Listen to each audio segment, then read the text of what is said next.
R AskReddit by Lurker. Parents of Reddit, what is the creepiest thing your kid has ever said or done? Not a parent, but a sister. A couple years ago, me and my sister, me 11 and her 14, were watching my 4-year-old sister. She was always a little weird and said weird stuff but nothing too bad. Anyway, me and my sister were watching a movie and fell asleep by accident, and when my mom got home she started screaming and shaking us to wake up. When we were asleep my mom must have called checking in on us, and my little sister picked up and said I had to do it, mommy had to kill them. I cussed Sissy's throat and hung up. It still scares me sometimes.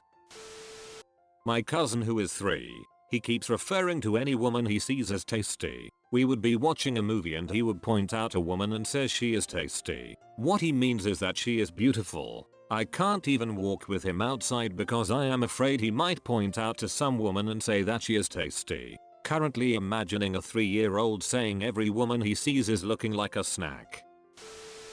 My husband is a farmer. One night he asked me to pick him up after working ground and it was pretty late, around 10 o'clock. So I loaded our 2 girls up, then 4 and 2, and headed to the field. We get to the field and C is finishing up his last round, so we had to wait for a minute. I rolled the windows down in the van and shut the engine off. After a few minutes my 2-year-old says, "Mommy, who dat man outside?" I said, "I don't see a man. Is your Ken doll on the floor?" My 4-year-old then piped up, "He's right outside your door and staring at you. He's scary. He has blood on his face." That's when I turned the key, rolled the windows up, locked the doors and called my husband and told him to hurry the hell up because the girls are terrified and there's apparently a scary man outside my door that I can't see, but both girls are describing him and what he's doing.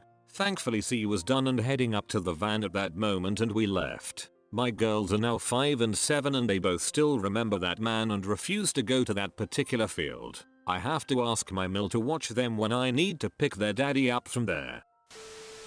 My oldest daughter usually stands beside my bed at night. When she was 5 she already had long black hair. The creepy part was that she just stood there, not even tried to wake me or my wife up. She was just standing there for 2 or 3 hours watching us. When she finished looking at us she'd go back to her bed and sleep like nothing happens. That was a really creepy time of my life. Imagine waking up in the middle of the night cause of an urgent need to pee and looking directly at her eyes. My sister used to do this. She was naturally pale, had long white blonde, straight hair, parted in the middle and almost always wore a white cotton nightgown. She used to sleepwalk. One night she walked into mom and dad's room and just stood at the edge of the bed, staring. My dad woke up, freaked out and threw his pillow at her. She just turned around and went back to bed. I looked at the video monitor to make sure my 2-year-old daughter was finally asleep since she hadn't made noise in a while. I see her standing up in her crib. She slowly bends over to the side, cocks her head towards her knee, and says hi. How did she know I was looking at the monitor at that exact moment? Plus, the way she was bent at the waist looked humanly impossible. And the night vision function made her eyes look so creepy. Not a parent, but my cousin is. This was about last year. For Alan's sake I'll call him Dave. We were out on an all-day fishing trip and told me that if I wanted to spend the night at his place, I was more than welcome to. Not seeing him in a while and still wanting to shoot the sheet, I said sure. He lives in a rancher with his wife of 2 years and their 7-year-old son. He's a good part older than me. When we got back to his place, we had dinner, watched TV, normal things with nothing eventful happening. Eventually his wife and son went to bed, which left us alone in the living room. That's when I asked him, "You liking this place so far?" Mind you, the last time we saw each other, he was living in a different place at the time. He said yeah, but was making a face that you could tell he wanted to say more. He eventually followed up with, "Don't get me wrong. This place is great, but there's just something weird about it. I don't know what it is." Which I told him it's a new place and he probably hasn't gotten used to it quite yet. He agreed and we went back to watching some show when we could faintly hear his son talking. We just look at each other and dismiss it thinking he was talking in his sleep or something. An hour goes by and it's getting late. And Dave can still hear his son talking, so he decides to check on him as to why he's up. He enters his son's room with "Hey buddy, why are you?" This is followed up by him shuffling to pick up his son and carry him out, slamming on the door and waking his wife and sending us all out of the house. I'm obviously freaked. Dave is freaked. His wife, Jen, is groggy and confused, but their son is just poker face about the whole situation. No reaction. As soon as I know we're all out on the sidewalk in front of his house when he asks me to call the police, I oblige, not even thinking if it was a prank. And wait, I ask him what happened. Man, took him a while to gather a response. Then he looked at me with the weirdest facial expression and said he was on his bed sitting up talking towards the closet. When I looked over to see what was in there, I saw an old man, and I swear to God, man, he was smiling at me. He was tearing up as he was telling me this. Police arrive. They check the house. No sign of entry at all. Everything except the front door is locked. When everything was said and done, Dave made everyone sleep out in the living room at night. I went home, and 4 months after that night, they moved. I see him even more since he ended up moving closer to me. I asked him if he moved because of the man he saw, and he'll just shrug it off, almost like he saw him again. Either way, something happened that night. Now his son plays Fortnite, so you decide what's creepier.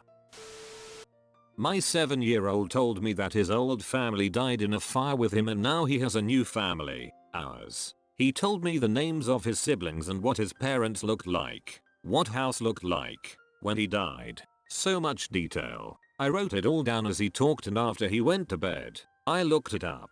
Everything he said matched this one old news story. Everything he said fit. This news story I never even heard before, and it was about 1.5 years before he was ever conceived.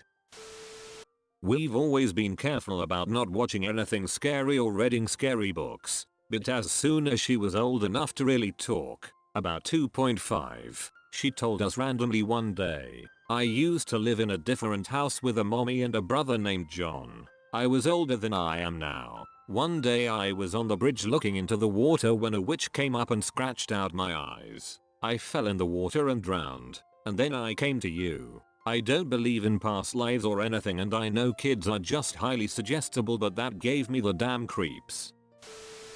About 8 years ago, my daughter, who was 5 at the time, woke up in the middle of the night, crying and yelling, almost screaming, around 3 a.m. I went in, bleary-eyed, and sat on the side of her bed. My daughter is an eloquent and linguistically advanced little thing, but she was pretty much reduced to a blubbering, quivering mass of terror. She was clearly horrified by something, and just put her head down on my leg and sobbed. She did so for several minutes, with me just patting her back and holding her. When she eventually calmed down, I asked her if she had a bad dream. She told me that she didn't think that she had been dreaming, but that there had been someone looking in her window, and it had really frightened her. I got a little spark of anger. We had had some teenagers messing around in our backyard a few times at night, and if they had worked up the balls to climb the wall and look in, that was bad. My daughter's window is about 9 feet off the ground, and it's a sheer brick wall leading up to it, but you can climb it with a bit of effort. A run and then a grab on the bottom of the window will get you started. I thought that I had frightened off this group of teenagers by stepping out on the back porch with a large Gurkha knife a few weeks before, but apparently I had not. She went on, dispelling my assumption. "Daddy, it wasn't those boys. He was just standing on the ground, looking in. As I mentioned, her window is 9 feet off the ground, and there was something wrong with his hands. His hands were really..." She paused, looking for a word. Then she frowned and started crying again. Long and strange. She cried hard again for a second, then kind of stuttered out, "His face was long and wrong too." I held up my hand and asked if the long hands were like mine. She said no, and put her one hand on the base of my hand, and the other about 3 or 4 inches from the tips of my fingers. "This long," she said, "but not as wide."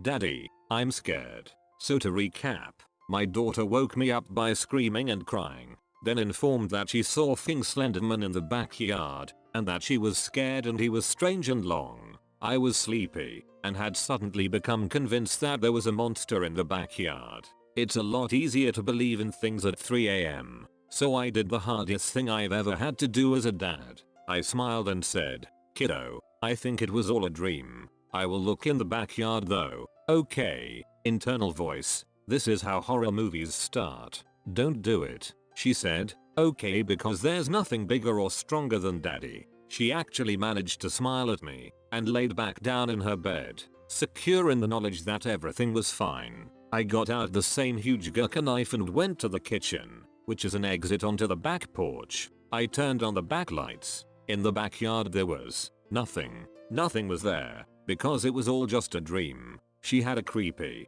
distressing dream, and she has a gift with language, and she made me think that it was real, and it scared the bejesus out of me. I went back to her room and told her that everything was okay and that I would keep her safe. I held her until she slept, and then I went back to bed. I lay awake, staring at the window until my other daughter woke up at 6 for the morning.